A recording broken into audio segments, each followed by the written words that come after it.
Good late Thursday, early Friday. Meteorologist Casey Cloud here in the Weather Center right now, giving a look at the Doppler map across the region.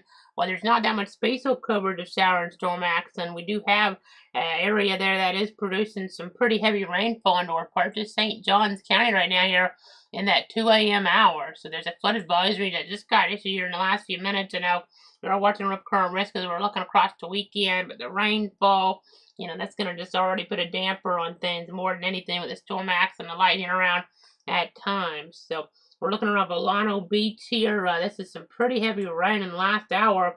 Some areas here in the purple picking up a couple inches of rain. So I have to watch to make sure this doesn't sit over this area too long. We may get a flash flood warning out of it. Let me go ahead and kind of loop it. It's not showing anything, in terms of like severe weather, in terms of rotation or wind parameters, but that is kind of sitting over the area. If that was more right over downtown St. Augustine, it'd be even a little bit more of a concern. But we have a boundary here. I know that's been causing us problems, the final boundary, because back on that Thursday we had to break in there with a couple tornado warnings with another storm that was pretty strong, based on some, indications at least of it being pretty close to needing, but not quite needing a tornado warning further west, where we're at in Bradford. But we did have two tornado warnings toward one in parts of Flagler, the other one for parts of Putnam, and a little bit of Flagler. Now, the one in Putnam did have some damage reports associated with it there. So I'm not sure if that's from a tornado or just straight line wind damage, but definitely noteworthy and problematic for sure. So definitely looping this around here. And let me just kind of keep loading this here again as we continue to give you the latest. Let me pull this to the end here, make sure we do have all those frames loaded. Sometimes when we switch radars, I noticed it kind of skipped a little bit there as we're tracking things, but we're definitely always just trying to give you guys the very latest here. Let me go ahead and just load those in. Maybe this will work better now. Oh, it's still skipping, but you get the idea. The last little bit of that loop, so it's just kind of stalled on out there in north parts of St. Johns County, so flood advisory is in play. We'll have to watch to see again if that gets upgraded to a flash flood warning. It's not out of the question here. Till 4 a.m. to the advisory includes areas around St. Augustine and Volcano Beach. So between a half an inch and an inch and a half generally have fallen in that area with an additional amount of 1 to 2 inches anticipated. So we're going to watch that here carefully. Again, there's not much wind energy at all with this right now, though, so that's good. Not like what we were seeing during the afternoon when we were getting really busy there with those warnings popping up. It was kind of a surprise. We got to, just to see how much storm action we get in days to come. If we get it a little bit more isolated like that, then we could have a repeat. But the idea in the forecast is that there'll be more convection, which should generally limit a rotating threat. We get a few severe warnings. I still can't rule out an isolated tornado warning here or there, but it would probably be more like damaging winds, straight line winds, if we were to get a few warnings here in the days to come, as we're tracking things. So, a little bit more of what you would think in summer, even if it's not exactly the same genesis, but as we're looking here, but we'll continue to watch. I think the rain is going to be a big factor for those Labor Day weekend plans. It's not looking good for some of those games in terms of the weather conditions, especially the FSU Alabama one in Tallahassee. It is looking, pretty nasty. At least we don't have a hurricane coming like we did 2 years ago, the Dahlia, something like that, because that anniversary is coming up on that Saturday. We'll get to that here in a few moments, but we still have some nasty, nasty weather here for sure in that forecast that we have to be very mindful of as we see this viewpoint here. Again, just trying to give you guys the latest. We have a general thunderstorm risk again for this Friday. No formal severe weather risk here. On Thursday, we didn't have that, and we had some damage, though, into our Putnam County. You just always have to remain vigilant here over, the next few days, especially through the weekend, because the rain chances are up there. And if we were to get stuff to develop here, there are some supercell composite values. They're not as high as they were, but instability and lacking now. And like during the day when you had some of these supercellular composite values combining with the energy, that was an issue. We're not seeing that right now, but that didn't, preclude a flooding threat because we do have some pretty high, precipitable water values. But as we're in a situation now when we have an instability, that's a bigger issue when you don't have as much convection, when stuff can be more isolated like that to get that rotation to evolve. So just have to be careful. That can sometimes happen around here, though. Again, it is better generally, for 99% of us than a hurricane. Of course, if you were to get a tornado in your isolated spot, not so much, but for 99% of us, or maybe even more, really, it's better than having a tropical cyclone here moving across. That is for sure. So, again, talking about our viewing circle, of course. So, again, we're just continuing to give you the latest. Let's pull up this here. This looks more ominous probably than it really needs to, but just because of the way I have it zoomed, I know it makes it look like it's heading toward Florida, but the pattern, if we get something to evolve, seems to still be one where things would curve off. But we'll continue to watch the 7-day forecast, low chance of development, nothing to really stress out about it with that. So that's good news. We don't always have that, this time of year, as we were alluding to. We crossed up Fairnon off the list. We had Aaron crossed off. Again, we're still watching our curve rest of. You see Gabrielle, and then Umberto, Imelda, Jerry, Karen, Lorenzo, Melissa are your names up as we look ahead. Just make sure you have your hurricane kit up to date, but no imminent threats, but things can change. We're looking good for next week unless we have something homegrown, little, frontal boundary situation. Sometimes we can trigger something, but we're not really seeing that here as we're looking, as we're tracking things. But just in terms of any big threats, nothing that's really, showing up at all in the modeling here for the next 7+ days. So that's good news here as we're getting closer to that peak season. See, around September 10th is the peak of hurricane season. We've had Irma and Dora around then, so, it's a time where we can have storms later. October 10th has been a pretty big, pinpoint there, I guess you could say, over the years as well. With Michael, with Matthew, with, of course, with Milton last year. So we still have to be, vigilant even further out, but October 10th an area and the time frame that can be an issue too. As you look here again, this isn't an issue here at this point. We'll watch, of course, things can always change, but Melissa's the name this year. Still pretty far away from that. But here's Adalia as we're looking back 2 years ago. Tomorrow now is that anniversary of Adalia. It was historic for this part of North Florida. Cat 3 hurricane hitting on that Wednesday morning at 7:45 a.m. 115-mile-an-hour max sustained winds, and then the minimum pressure 950 millibars. Unbelievable that happened. But I would say by a wide, margin, we thought that was going to be the benchmark for the next 50 years. I mean, it didn't always play out like that, but, for a while here, just hadn't really had anything like that.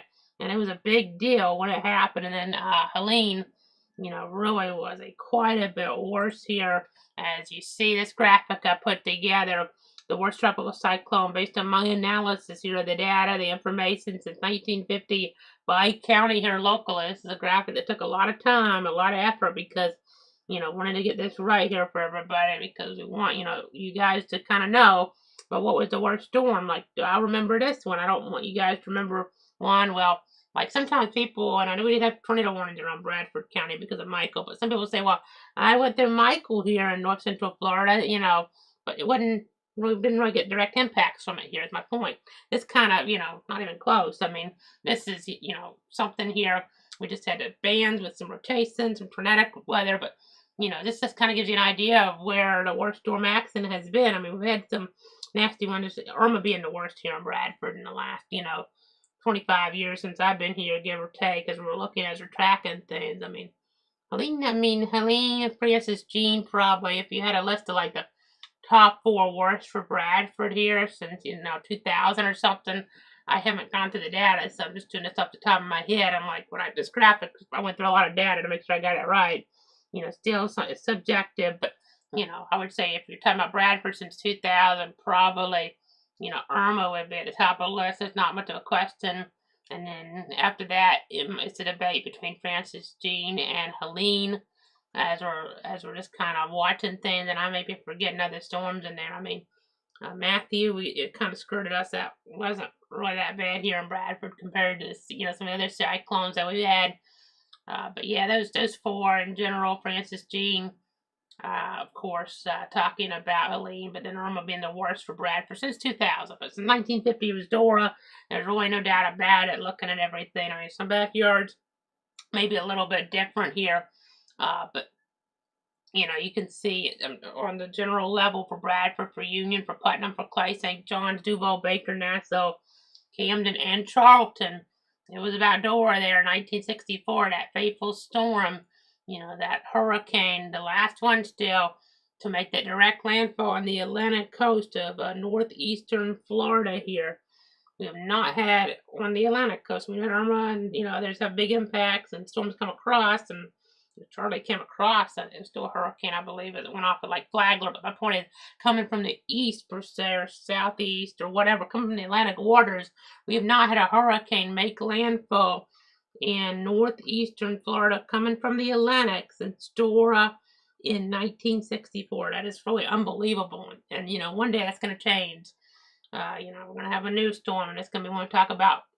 We thought Idalia would be for a long time, but assuming we don't get like back-to-back stuff, it'll be one we talk about for a long time. I know 1898 was a terrible, hurricane impact there for southeast Florida and Nassau County. Storm surge was astronomical for this area, but Helene, the storm surge was astronomical toward the Gulf Coast last year here. Because it wasn't right in Jacksonville or Tallahassee with the worst. Sometimes, like Idalia, Helene, we kind of forget. I mean, we were talking about Western North Carolina so much because it was just devastating in terms of the number of fatalities up there. The flood event, kind of similar in some ways to what they had in Texas this year in the Hill Country. It was a little bit more, in the forecast, I would say, up there. But we, North Carolina last year with Helene, with the rainfall threat maybe being historic, but we were focused on our local area as we should be.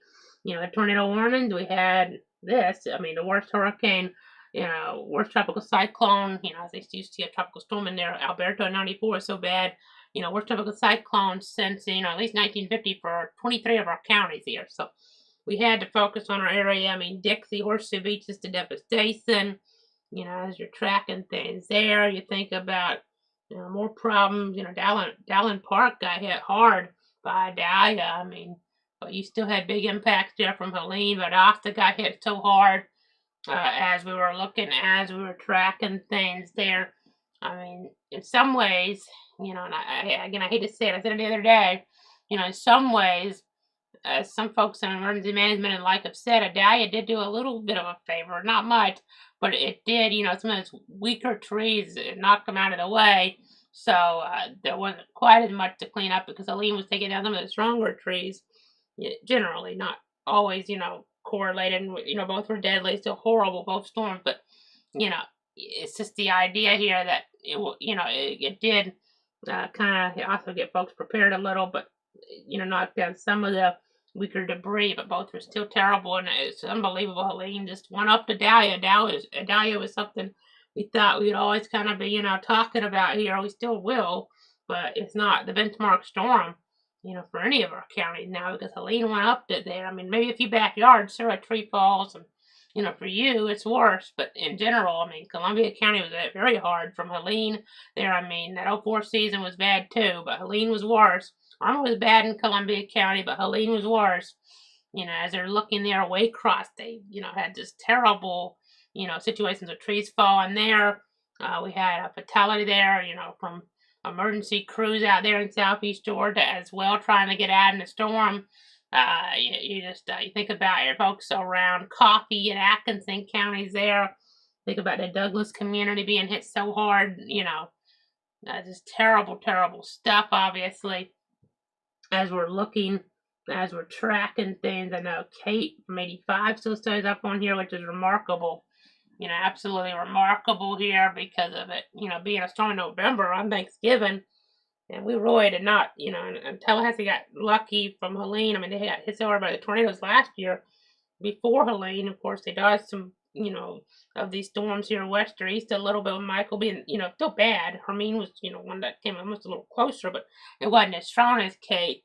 It's kind of remarkable. Kate's still the storm record, even though the tornadic accident last year, that doesn't count this, obviously.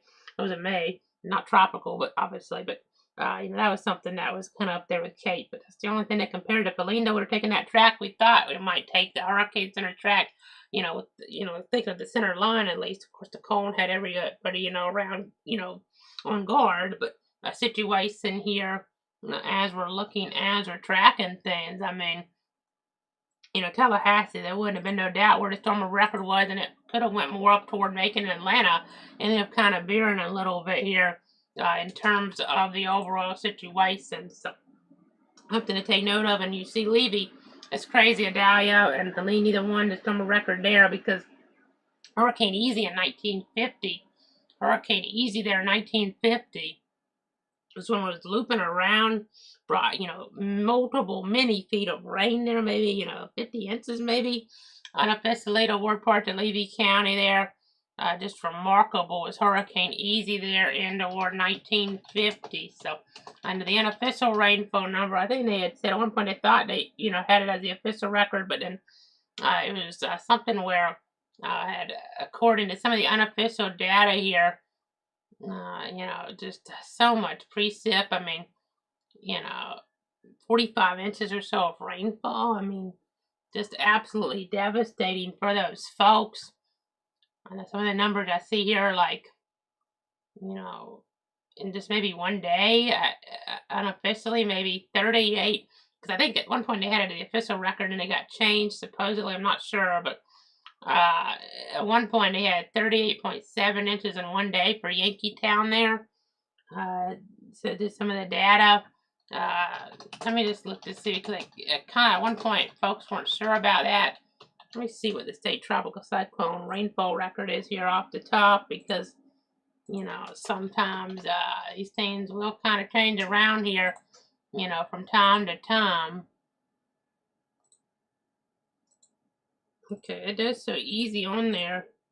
On one of the maps I pulled up, but that might be a little bit older. As we're tracking things here. At 45 inches there. Just absolutely crazy to even think about.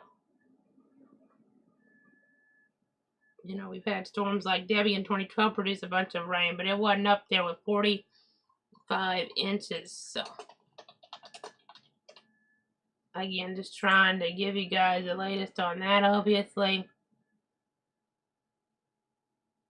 Yeah, I'm reading that one group there kind of indicating that was something that was more unofficial, an estimate of 45, well, the 38 inches was at least, for that 24-hour period. The 45 may have been official, I'm not sure, but it's kind of a tricky thing with that. But the point is, just absolutely, remarkable with Hurricane Easy there in 1950.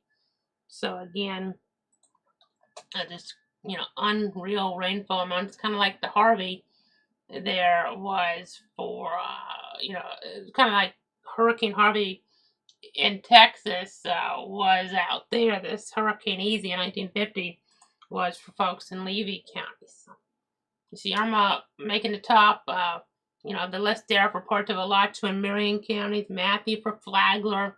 They had some big impacts down there from that storm. I mean, some of these areas, you had almost worst case scenario. Some not really. I mean, really, Flagler, that was bad. Matthew was.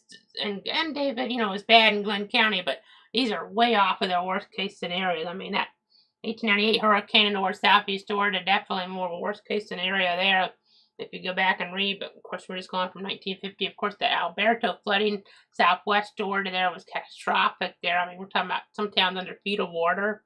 Deadly scenario, folks having to do tour all around there. Michael, Panama City, of course, a big deal there. But even in our western county, something to never forget. I remember just seeing the damage on I-10 there.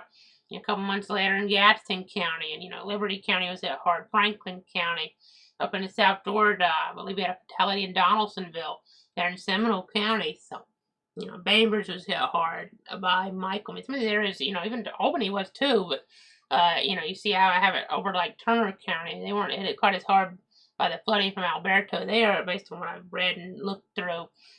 So that's why they went with Michael for them. It's kind of tricky because Alberta there for Albany was the worst, but Michael was still very impactful in Albany and in Leesburg there in the worst southwest Georgia. So here's our rainfall forecast locally. It's going to be pretty wet here next 7 days as we look and as we track things. You can see southeast of Florida really getting a bunch here of precip. Have to see how that impacts that Miami Notre Dame game Sunday night. That's not something we're as focused on, just not in our viewing area. Same, with like the UCF game that we had, tonight, and the USF game. USF, they didn't have any problems with the weather. UCF, it was a big problem. They had very lengthy delay there. UCF had to come from behind really and win that game after such a long delay. I believe a 0-0 in the third quarter even. into that contest. That was bizarre there in Orlando. But you see the rainfall here, the forecast as we look ahead. Gonna be wet, gonna be a problem here. Not tropical weather, but still impactful weather. Honestly, because of the impacts of the games here, the football games, I thought about turning the logo red, decided against it because I don't want people to think this is something just, like a hurricane coming or a severe squall line where you have, tornado watch is coming. It's not to that level, but it's going to be very impactful here, obviously. You need to remain alert. We very well may have to be on a good bit here, in the days ahead, as we're tracking things. So, definitely could be very impactful. Not quite enough to turn the logo red here in terms of, the overall impacts, but still, we have to remain alert for some strong, maybe occasional warnings, here or there. But fog is also an issue here in some spots. Just make sure you're giving yourself some extra time to reach your destination and slow down. Make sure your vehicle is as visible as possible to other vehicles by using your leaving headlights there and leave plenty of room between you and the vehicle in front of you. And then let's go ahead and see some of these weather forecasts for these games. And high school football Friday night. You see down Allen there, that's where Bradford will be going. And it's a situation there where rain chance 55%. So, definitely could be impactful, the precip and the showers and storms. Low 80s for the temperature forecast. But it is a situation where some of the area schools and games will have a higher rain chance than that. Quite honestly, at that time, the overall pattern may be a little bit more favorable to getting this in southwestern Marion County than other parts of the area. But I'd still be ready to, if you have a lightning delay there, maybe, probably just take that poncho just in case, have some rain. You don't have the lightning, which, it's better than having a delay in general. But, the weather could play a role there. It's not as likely, but it's, as other areas, but it's still, at least over half, type of, chance here, out of 100, I guess you could say times here, 55% of them or so would have rain have some impact, whether it's minor or much more significant. That's just in our friend of our area there in southwestern Marion, definitely could have some weather impacts. On that Saturday at 3:30 on ABC, Florida State, the Seminoles, my Seminoles, they're taking on Alabama, the Crimson Tide, number 8 in the country here. And, well, the weather could be a big problem. This game by far seems to have, just kind of a weather delay written all over it, to be quite honest. The first game in a renovated stadium is not what Seminole fans want to see in general. Now, could make the game closer because, in more ideal conditions, Alabama probably won pretty easy, as we've discussed on here. It probably wouldn't be close. This could be an equalizer for a team that, is an underdog like FSU here, maybe, not, being in an environment where Alabama can throw the ball as easily. Could keep FSU in this game here and could, change the whole season in theory if they weren't able to get the upset. But of course, one game, it's hard to, it's not a conference game, so obviously they have to continue that all year, and it'll be tough. As we've talked about before on here, the team, I just don't know, based on recruiting rankings and the like, if, they have enough here to be able to, it'd be tough against Clemson, against Miami, against Florida, and, even if they won all the other games, if they lost those 4, including this Alabama game, they're not going to the playoffs. So, it would still be some progress over last year, but last year that was, mainly because, of everything that happened with the college football playoff the year before, as we've talked about so many times on here. But if lighting is the latest game here, delays the finish of the game past about 7:50 p.m. The game may be moved off of ABC, that network, in favor of the start to LSU at Clemson. That's what I'm saying. Nobody said that officially, but, that's excessive. It's not a competitive game anymore, but it's still kind of, a situation where the weather's playing a role. If it's like the start in the fourth quarter and Alabama's up 20, they're probably putting this game on another channel, ESPN, or maybe even a lower channel, maybe more just on streaming. I'm not really sure, but, probably not sticking on ABC. They don't really do the regional coverage thing like they used to. Years ago, not long ago, really, they're sticking to home markets, with some of these, but not as much anymore, especially on ABC. So, a situation we want to bring that poncho. Again, that LSU Clemson game, it's the bigger game, obviously, in terms of the playoff, implications. So, LSU and Clemson, whoever loses, still right there on the edge of getting into the playoffs. But Alabama, Florida State, Alabama, they lose their, their position. They went out. They're going to the playoffs. obviously, that means they would win the SEC. So, and Florida State, I mean, obviously, if they won out from this, they would, playoffs more than likely. I mean, of course, it's 12 teams versus 4.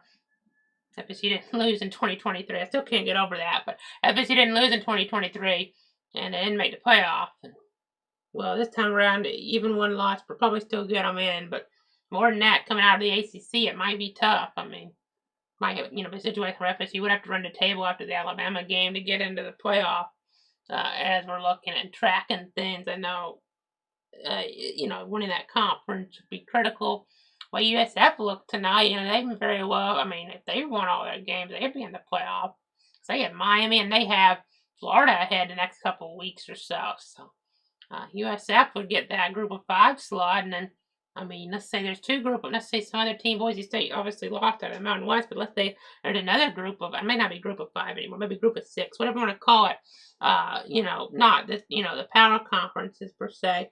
If you get another, team out of there, you could get 2 of them, and then let's say Clemson isn't as good as we think. I think Clemson's gonna be very good with their star quarterback. I mean, one of the best in the country, maybe a Heisman, finalist, Heisman winner even, and Cade Klubnik. I mean, if they're not as good as expected, or they have issues somehow, and they aren't as good, then does FSU's conference, the ACC, even get a team in the playoff? I mean, there's a chance of 2 of those other teams getting it. Despite that was a debate with the Big 12 last year. Arizona State ended up, the way it worked out, it didn't end up being that, controversial at all, them getting in. And, they were really competitive against Texas there, went to, the overtime, as we're looking there on that New Year's Day. But it's a situation here where, if Clemson's as good as we think, they'll be up there. They might even get a bye. That's changed a little this year, but if they're not as good, then does anybody even get a name from the ACC? I think Georgia Tech will be a good team this year. We'll have to see. They're going to be playing up at Boulder tonight on this Friday night coming up. But, if Clemson's really good, they'll get that, if they win all their games, they'll probably even get a bye there, top 4 seed in the playoff. But, if they lose more than like 2 games there, then it may be a situation where the ACC, if you have a couple good group of 5 champs, group of 6, the non-power conference champions, then maybe the ACC doesn't even get a team into the playoff. That could also happen with the Big 12. Though Iowa State's been impressive so far, and Arizona State's a team that didn't have the running back. We saw how that impacted Boise State, there. But Arizona State does have their quarterback returning, so we'll have to just wait and see. But the weather can be a big problem here on Saturday. I would not expect this game to be finishing on time here, and there's a chance. I mean, this could really be a lengthy delay situation. Could have multiple delays. Maybe we'll get lucky, but this is the game out of the 3. The high school game, this game, and then the Gator game. There, this is the game where I'd be most concerned. It's also the highest profile game by far. And I would be really concerned about whether having a major impact, whether maybe we get really lucky with the lightning and don't have it within the 8-mile or so radius, and they're just able to play. The rain would still be an issue, but if, the boundary, the way it's looking, I mean, most of the models are always showing problems. Again, there's a chance it might work out where it's not as wet, and then that could actually hurt FSU. So, I mean, maybe you think positive, with it being a win in terms of, keeping the game closer. But in a way, it could be a lose-lose. Either, you have all these delays, and it's really not a fun game to be at in that regard. Crummy weather taking, 6 hours to finish the game. Or, a situation where it's not as, bad of weather, and we actually get a window to really play the game without much weather impact at all. But then FSU is going to have big problems because they're not going to be able to, really be able to come up with the passing offense necessary in an environment there. That would be more clear in terms of the weather. Still cloudy, but, the weather wouldn't have near as big of an impact. Going to holes, I mean, but again, we not expecting them to come close. They lost by, so many touchdowns up at Notre Dame last year. I know it's a different team, but it's just very unlikely that FSU wins. They are at home, but, it's a new stadium environment, too, so it's really not even like a home game for FSU in some ways. Even if the Marching Chiefs, I hope, I'm sure they'll be into it. But, I mean, this is like a whole new stadium for FSU. I mean, they practice there. But it's going to be different than what they've ever played in before. So, But then you have the portal, and you think about guys coming in, they're not used to it either. Whether they're in Alabama, they're not used to their stadium up there at Tuscaloosa. So there's a lot of give and takes here. But FSU, very small chance that they, if the weather cooperates in a negative way, they might have a better chance of winning. But generally, not probably going to happen. But bring that pond to there, just to be on the safe side. Same with the Gator games. Same with the high school games. Some high school games will definitely have impact. Some won't. That's just how it works, kind of with that randomness. But with our 62 counties of the high school. But week 1 there, Long Island University at the Florida Gators. They're number 15 in the rankings this year. Starting off, they have some high expectations with everything happening in the USF winning by so much here. And then they have Miami. I mean, there's a chance, Florida here could end up, really moving up the rankings quick. This game isn't going to do it. I mean, they'll just fall out of them if they lost this game or struggled at all against Long Island University, LIU.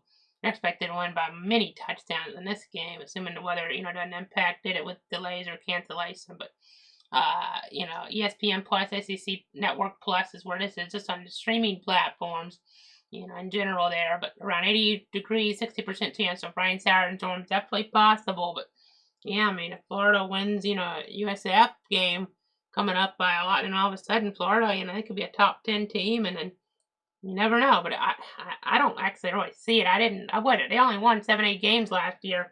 I wasn't all that impressed, to be quite honest, but I'm a Seminole fan, so you just never know.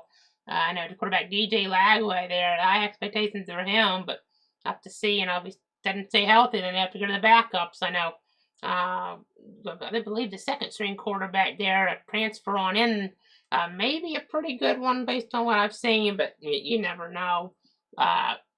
You just never know there in that regard.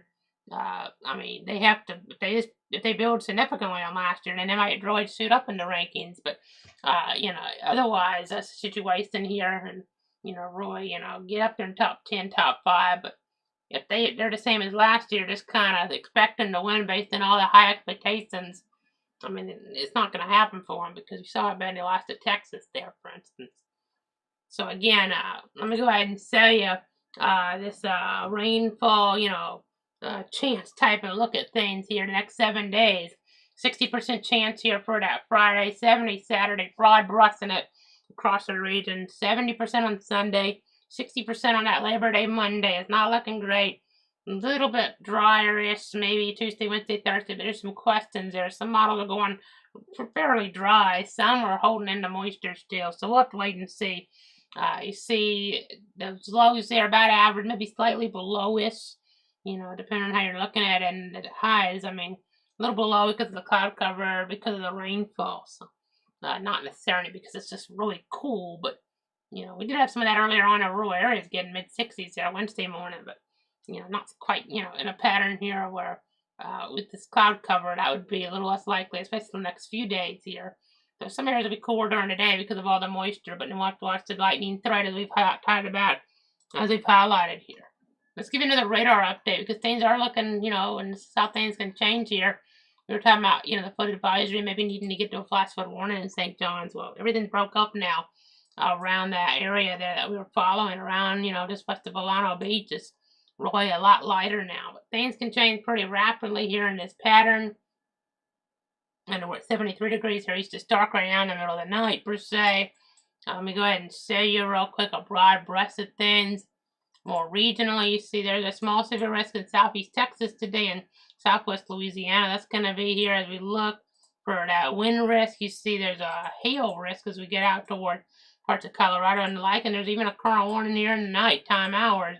This is for wind and hail. 70-mile-an-hour wind gusts and Bean Pond of all size hail in east central Colorado, parts of Cheyenne County. They're on the Kit Carson community. You can kind of see that. So some rotation there, but not a lot as I'm going between it. At this point, at least from the broad brush view. I mean, I don't have the actual storm relative on, but definitely a pretty nasty storm. I'll go to it on another radar just to kind of look at it a little bit better. We'll kind of pull that on up. You see there, definitely pretty nasty there in parts of Colorado. Late at night, all that thunder rumbling. And then let's go to Mississippi real quick as we're tracking things here. We do have a flash flood warning there around Bay St. Louis. I mean, it's just a formal warning here, radar indicated. Don't stress that too much about it. I say that too because, of course, we're around that Katrina anniversary, so don't, this is nothing compared to that. Complete opposite ends of the weather spectrum there for sure. But there is, a little bit of flooding there, maybe around that area. So you had some more maybe down here, further down, but that was pretty significant there. You see, there was, 6, 7 inches. That's, not fun. Some, areas there could flood for sure, but it's nothing like levees breaking or a catastrophic storm surge like what they had with all that water coming in from Katrina. It's totally the opposite end of the meteorological spectrum, really. So, as we go ahead and say here, let's look at things here locally. Let me just go ahead and check here real quick, see if there's any questions or comments from the viewers at home. I know it's late here, I don't really see anything, but I appreciate everybody tuning in and trusting me. I'll be popping in as warranted for warnings here. If we don't have to come on for them, we'll be posting stuff, and we'll be watching big football games. There's 3 in particular.